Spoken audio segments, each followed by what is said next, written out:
Се реконструираат поранешниот ученички дом и работилниците на Државното средно училиште Регионален центар за стручно образование Киро Бурнас. Активностите кои што отпочнаа од 1 февруари се дел од проектот за целосна реконструкција на училиштето, финансиран од Министерството за образование со вкупна вредност од околу 3 милиони евра. Реновирањето на централната зграда на Киро Бурнас планирано е да започне во мај месец, информира директорката Весна Трајковска. Ако заврши во рок од 15 месеци е убаво, меѓутоа мора да се даде тука малку и поголем простор, бидејќи стварно ова е еден голем проект и го објемен објект за работење, ама освен ови градежни работи на инфраструктура, после тоа следат и опремување на училиште со современа опрема, така да тоа е нешто што стварно целата инвестиција е некаде приближно околу 3 милиони евра, која што е доста голема инвестиција. Можам да кажам и тоа дека за нас како училиште се разбира убаво е да ни училиште изгледа убаво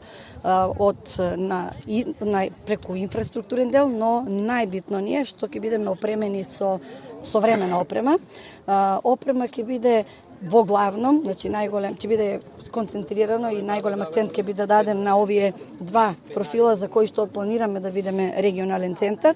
но нема да останат заборавени другите профили.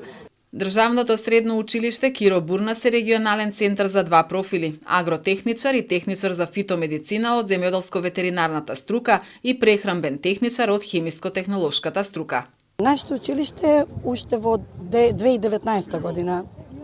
помина во државно училиште, меѓутоа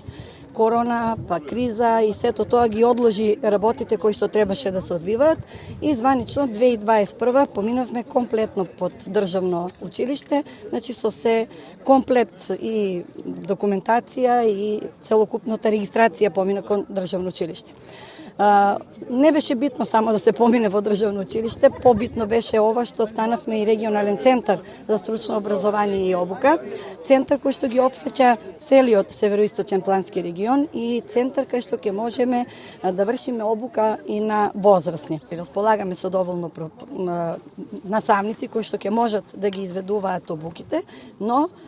за оние специфични обуки имаме можност да ангажираме и други лица кои што стручниот дел ќе го изведуваат тие, а ние теоретскиот дел во нашето училиште. Кумановскиот е трет регионален центар во државата, под центрите во Охрид и Тетово, но за други образовни профили.